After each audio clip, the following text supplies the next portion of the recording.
तो साथियों नमस्कार और स्वागत है आप सभी का स्टडी सर्किल में। और आज हम बात कर रहे हैं इस वीडियो में मध्य प्रदेश पुलिस कांस्टेबल 2023 के लिए जो भर्ती होने वाले पद हैं उसमें जो पिछले वर्ष पूछे जा चुके प्रश्न हैं उन पर आधारित प्रश्न सेट हैं ये, और उसके संबंध में हम बात कर रहे हैं। और यहाँ अगर हम सब्जेक्ट की बात करें तो सब्जेक्ट विज्ञान है, जिसमें अनुप्रयुक्त विज्ञान, पृथ्वी विज्ञान, जीव विज्ञान, भौतिक विज्ञान, रसायन विज्ञान के प्रश्न शामिल हैं। और देखते हैं जो पहला प्रश्न है हमारा। पहला प्रश्न है कि दिवाली के समय पटाखे जलाए जाने पर उनके जलने के कुछ देर बाद हमें ध्वनि सुनाई देती है, क्यों? 4 विकल्प हैं। पहला है कि ध्वनि तरंग की तीव्रता समान होती है किंतु आवृत्ति भिन्न होती है, और हमारे कान ध्वनि सुनने में अधिक समय लेते हैं, और प्रकाश ध्वनि से तेज़ गति करता है, या ध्वनि जो है प्रकाश की तुलना में तेज़ी से यात्रा करता है। तो यहाँ पे जो सही विकल्प है वो सी हो जाएगा कि जो प्रकाश है ध्वनि से तेज़ गति करता है, इसकी वजह से हमको उसका जो लौ है पहले दिख जाता है, लेकिन आवाज़ जो है वो हमें कुछ देर से सुनाई देती है ना। और प्रश्न नंबर 2 है कि इनमें से कौन पशुधन का भाग नहीं है? बतख, मोर, मवेशी या मुर्गा? तो पशुधन की अगर हम बात करें तो जीव जंतु या पशु, ऐसे पशु जिनका हम उपयोग करें धन के रूप में पशुधन कहलाते हैं।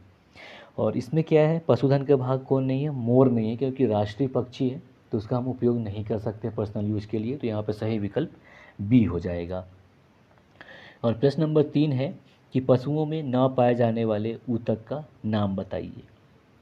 4 विकल्प हैं, संयोजी ऊतक, वसीय ऊतक, संवहनी ऊतक या विभज्योतक ऊतक। तो यहाँ पे सही विकल्प डी हो जाएगा कि जो विभज्योतक ऊतक है ये पशुओं में नहीं पाए जाते बल्कि ये पादपों में पाए जाते हैं। थोड़ी सी ऊतक की अगर हम बात कर लें तो ये ऊतक जो होते हैं कोशिकाओं के ऐसे समूह होते हैं जो कि किसी भी एक कार्य करने को करते हैं, ऊतक कहलाते हैं। और ये इनकी उत्पत्ति जो होती है लगभग एक समान होती है और ये एक समान काम को करते हैं। जैसे अगर संवहनी ऊतक है तो इसका काम है कि संवहन का काम करे, और जो संयोजी ऊतक मतलब जो जोड़ने का काम करे तो उसका काम है कि वो सिर्फ जोड़ने का काम करेगा, इस तरह से। और जैसे कि ऊतक 2 प्रकार के होते हैं, जंतु ऊतक और पादप ऊतक। तो जंतु ऊतक की बात करें उससे पहले अगर हम ऊतक की बात करें तो जो ऊतक है, ऊतक के स्टडी को या ऊतक के अध्ययन को ऊतक विज्ञान या हिस्टोलॉजी कहा जाता है। और जंतु ऊतक की अगर हम बात करें तो ये 5 प्रकार के होते हैं, उपकला ऊतक या एपिथेलियम ऊतक टिश्यू, संयोजी ऊतक, पेशी ऊतक, तंत्रिका ऊतक और जनन ऊतक, है ना। और पादप ऊतक की बात करें तो इसमें 2 प्रकार के मुख्यतः ऊतक होते हैं, एक तो हो गया विभज्योतक ऊतक और दूसरा हो गया स्थायी ऊतक। तो विभज्य ऊतक जो होते हैं ये ऐसे ऊतक होते हैं जिनमें हमेशा विभाजन होता रहता है ना। और आगे बढ़ते हैं प्रश्न नंबर 4 की तरफ। तो प्रश्न नंबर 4 है कि हैजा किससे फैलता है? विषाणु से, कवक से, प्रोटोजोआ से या जीवाणु से? तो सही विकल्प डी हो जाएगा कि हैजा जो है ये जीवाणु से फैलता है। और हैजा बीमारी से अगर हम बात करें कि शरीर का कौन सा अंग प्रभावित होता है, तो हैजा बीमारी से शरीर का जो हमारा अंग प्रभावित होता है उसका नाम है आंत या इंस्टेटाइन। तो आंत प्रभावित होता है। इसके अलावा जिस जीवाणु से हैजा फैलता है उसका नाम है विब्रियो कॉलेरी। और प्रश्न नंबर 5 देखते हैं कि प्रश्न नंबर 5 है कि ब्रायलर चिकन से हमें आहार में क्या मिलता है? 4 विकल्प हैं। पहला है कि विटामिन से भरपूर संपूरक के साथ साथ पर्याप्त मात्रा में वसा एवं पर्याप्त कार्बोहाइड्रेटों से भरपूर प्रोटीन युक्त। और बी विकल्प है कि मिश्र खाद्यान्न की उच्च मात्रा। और सी विकल्प है कि प्रोटीन एवं वसा से भरे हुए घटक। और डी विकल्प है कि विटामिन से भरपूर संपूरक भोजन। तो यहाँ पे सही विकल्प ए हो जाएगा कि ब्रायलर चिकन से हमें विटामिन से भरपूर संपूरक के साथ साथ पर्याप्त मात्रा में वसा एवं पर्याप्त कार्बोहाइड्रेट से भरपूर प्रोटीन प्राप्त होता है। और प्रश्न नंबर 6 है कि 4 कक्षित हृदय वाले सरीसृप का नाम क्या है? यानी कि ऐसा रेप्टाइल जिसके जो हार्ट है, जो हृदय है उसमें 4 कक्ष हो, कौन है? वैरनस, छिपकली, गिरगिट या मगरमच्छ? तो यहाँ पे सही विकल्प डी हो जाएगा कि मगरमच्छ का जो है 4 कक्ष का हृदय होता है। और प्रश्न नंबर 7 है कि हृदय, धमनियाँ तथा सिराएं एक साथ कार्य करते हैं, ये संगठन के किस स्तर के उदाहरण हैं? ऊतक के, अंग प्रणाली के, कोशिका के या अंग के? तो यहाँ पे सही विकल्प बी हो जाएगा कि ये अंग प्रणाली संगठन के स्तर हैं। तो सही विकल्प बी। और प्रश्न नंबर 9 है कि एड्स किसके द्वारा संचारित नहीं हो सकता? लैंगिक संपर्क, गले लगाना, स्तन्य आहार, या बोले तो ब्रेस्ट फीडिंग, या फिर रक्ताधान। तो यहाँ पे सही विकल्प बी हो जाएगा कि एड्स जो है ये गले लगाने से नहीं फैल सकता। तो एक से यहाँ पे ध्यान दीजिएगा कि विज्ञान एवं यानी कि विज्ञान और टेक्नोलॉजी से जो भी सवाल पूछे जाते हैं, जिसमें अगर जो कैन होता है यानी कि जो हो सकता है वो हो सकता है, और जो हो सकने वाले सवाल होते हैं वो कभी भी नकारात्मक नहीं होते, और जो नहीं हो सकने वाले हैं वो सवाल अक्सर नकारात्मक होते हैं। तो अब थोड़ी सी हम एड्स के बारे में बात करें। तो जैसा कि पता है कि एड्स जो है एक प्रकार का संक्रामक बीमारी है जो कि HIV नामक विषाणु से फैलता है। और एड्स जो है बीमारी का एक प्रकार है, लेकिन पूर्णतः एक बीमारी नहीं है, क्योंकि होता क्या है कि एड्स में जो होता है वो मानव का जो प्रतिरक्षी तंत्र होता है, यानी कि हमारा जो इम्यून सिस्टम है उसको ये HIV वायरस समाप्त कर देता है, और मानव का अन्य रोगों से लड़ने का जो क्षमता होता है वो खत्म हो जाता है। तो एड्स बीमारी में ये होता है। और प्रश्न नंबर 9 है, देखिएगा ऐसे ऐसे सवाल पूछे जाते हैं कि मौसम विभाग ने एक दिन भारी तूफान और बिजली का पूर्वानुमान किया था, और राधा एक छाता लेकर बाहर जाना चाहती थी, लेकिन उसे सलाह दी गई थी कि वह छाते को न ले जाए। क्यों? इसका क्या कारण था कि उसको मना किया गया कि आप छाता लेके मत जाओ? पहला विकल्प है कि बादलों से विद्युत विसर्जन छाते के धातु भागों तक जा सकता है, और बी है कि वह पकड़ने में फिसलने वाला हो सकता है, उस पर जंग लग सकता है, या छाता उड़कर दूर जा सकता है। तो इसके दूसरे, तीसरे और चौथे विकल्प इसका कोई कनेक्शन ही नहीं है, क्योंकि है ना। तो मना इसलिए किया गया था क्योंकि जो बादल से विद्युत उत्सर्जन होंगे वो बादल के मतलब छाते हैं उसके धातु भागों तक जा सकता है और आधा को करंट लग सकता है, इसके लिए उसको मना किया गया। तो 9वें प्रश्न का सही विकल्प ए हो जाएगा। और प्रश्न नंबर 10 है कि प्लास्टिक की थैलियों को न कहें और कपड़े के बैगों को हाँ कहें, क्योंकि प्लास्टिक लकड़ी के लुगदी से निर्मित होते हैं।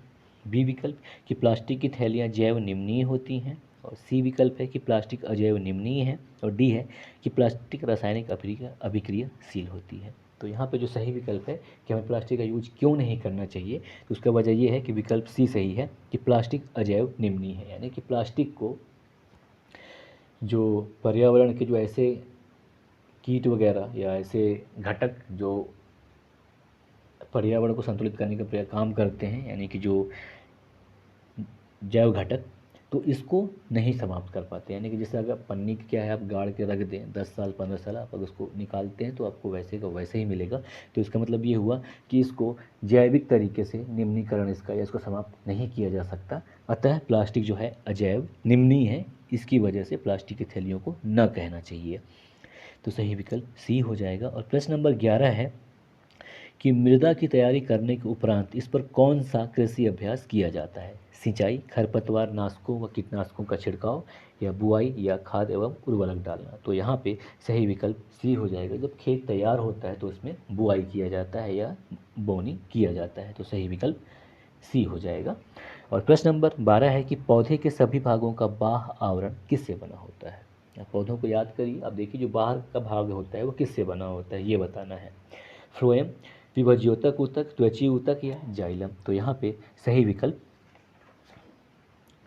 सी हो जाएगा कि त्वचीय ऊतक से पौधों का बाह्य आवरण बना होता है। और प्रश्न नंबर 13 है हमारा कि नवजात शिशु किस कारण अपना भार 2 माह में दोगुना कर लेगा? यानी कि ऐसा क्या होता है कि वो अपना जो भार है 2 माह में बच्चा डबल कर लेगा?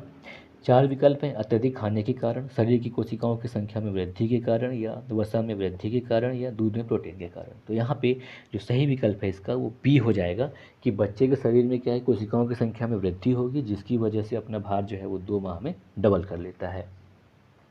तो 13 का सही विकल्प बी हो जाएगा। और प्रश्न नंबर 14 है कि उस कवक का नाम बताइए जो भंडारित अनाज को प्रभावित करता है। 4 विकल्प हैं, न्यूरोस्पोरा, ब्रैकेट फंगस, एस्परगिलम्स, या एग्रिकस।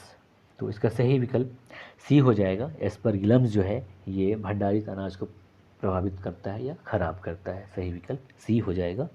और प्रश्न नंबर 15 है कि इनमें से उत्पादक कौन है? घास, टिड्डा, जीवाणु या मशरूम। तो उत्पादक कौन है जो उत्पादन करता है? और जो घास है यहाँ पे उत्पादक है, तो सही विकल्प ए हो जाएगा। और प्रश्न नंबर 16 है कि प्रकाश के अपवर्तन का उदाहरण इनमें से कौन है?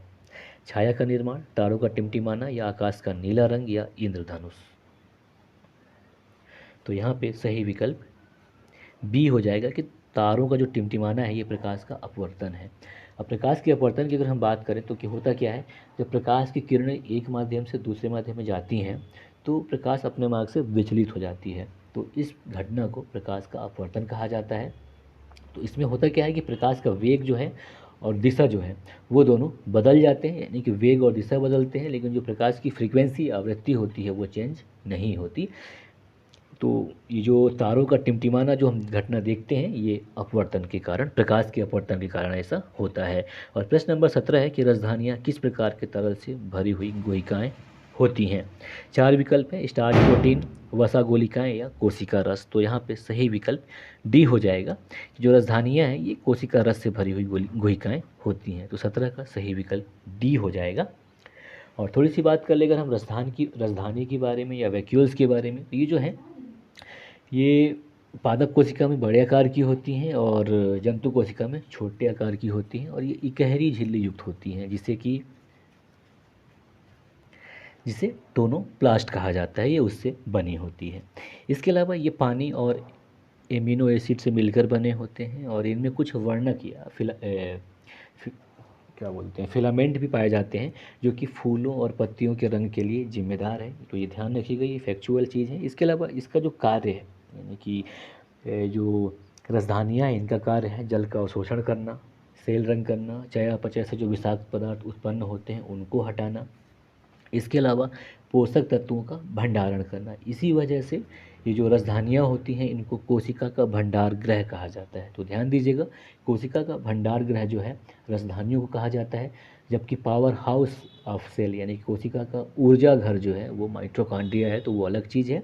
और जो ये राजधानियाँ या वैक्यूल्स होती हैं इसे कोशिका का भंडार गृह कहा जाता है। और इनमें ऐसे पोषक तत्व भी उपस्थित होते हैं जो कि जब बीज अंकुरित होता है तो उस समय जो आवश्यक हो उनका भी इसमें मौजूदगी होता है। इसके अलावा जंतु कोशिका में राजधानियों की बात करें तो ये जल संतुलन का कार्य करते हैं, तो ये हो गया राजधानियाँ, है ना। और आगे बढ़ते हैं, देखते हैं क्वेश्चन नंबर 18 है हमारा कि गुणसूत्र कहाँ स्थित होते हैं? गोल्गी काय में, नाभिक में, राजधानी में या लवक में। तो गुणसूत्र कहाँ नाभिक में स्थित होते हैं, तो सही विकल्प यहाँ पे बी हो जाएगा। और गुणसूत्र की बात करें तो गुणसूत्र क्या है कि सभी जंतु और पादप कोशिकाओं की में पाए जाने वाले तंतुनुमा पिंड होते हैं और ये केंद्रक में उपस्थित होते हैं। और जितनी भी प्रजाति हैं संसार में सभी के लिए गुणसूत्रों की संख्या निश्चित होती है और ये आनुवांशिक गुणों को एक पीढ़ी से दूसरी पीढ़ी में ले जाने का कार्य करते हैं गुणसूत्र, है ना। और गुणसूत्र की खोज जो है 1875 में स्ट्रासबर्गर के द्वारा किया गया था, तो ये ध्यान रखिएगा। और प्रश्न नंबर 19 है कि कौन सा यौगिक अम्ल नहीं है? 4 विकल्प हैं, पहला है C6H6 यानी बेंजीन, और दूसरा है HCl विलियन, और तीसरा है कि अमोनियम हाइड्रोक्साइड विलियन, और चौथा है कि अमोनिया गैस। तो इनमें सही विकल्प जो है वो ए हो जाएगा कि बेंजीन जो है ये अम्ल नहीं है। और प्रश्न नंबर 20 है, बड़ा इंटरेस्टिंग प्रश्न है, देखिएगा कि नदी के किनारे पर खड़ा व्यक्ति पानी में एक मछली देखता है, उसे मछली किस प्रकार दिखेगी? विकल्प ए है कि उसी गहराई पर लेकिन मूल स्थिति से दाईं ओर, और बी है कि अपनी मूल स्थिति में, और सी होगा कि अपनी मूल स्थिति से ठीक ऊपर, और डी है कि मूल स्थिति से ठीक नीचे। तो यहाँ पे जो सही विकल्प है वो सी हो जाएगा कि मूल स्थिति से ठीक ऊपर दिखेगा। अब ऐसा क्यों होता है? तो ये अपवर्तन के कारण होता है कि मछली जहाँ पे रहती है वहाँ नदी के ऊपर दिखे। तो इसका वजह ये है कि जब जो पुरुष है, जो व्यक्ति है जो कि तालाब किनारे खड़ा है, वो जब देखता है तालाब के अंदर, तो चूंकि वो विरल माध्यम में है और तालाब जो है जहाँ पे वो जाता है देखता है वो सघन माध्यम में, तो जब प्रकाश किरणें जो हैं विरल माध्यम से सघन माध्यम में प्रवेश करती है तो दिशा और वेग जो है बदल जाती है। ऐसी दशा में वो जो मछली की वास्तविक स्थिति है वो वहीं पे ना होकर थोड़ी सी ऊपर उठी हुई दिखाई देती है। तो असल में ये प्रकाश के अपवर्तन की घटना के कारण ऐसा होती है। तो यहाँ पे सही विकल्प सी हो जाएगा। तो ये था हमारा मध्य प्रदेश पुलिस कांस्टेबल 2023 के लिए प्रश्न सेट 4। और उम्मीद करते हैं कि ये वीडियो आपको पसंद आया होगा और आपकी तैयारी को और बेहतर बनाए। और आप हमारे चैनल को ज़रूर लाइक करें, सब्सक्राइब करें, साथ ही साथ शेयर भी करें, ताकि हमें और मोटिवेशन मिले आपसे। और नमस्कार, जय हिंद, जय भारत।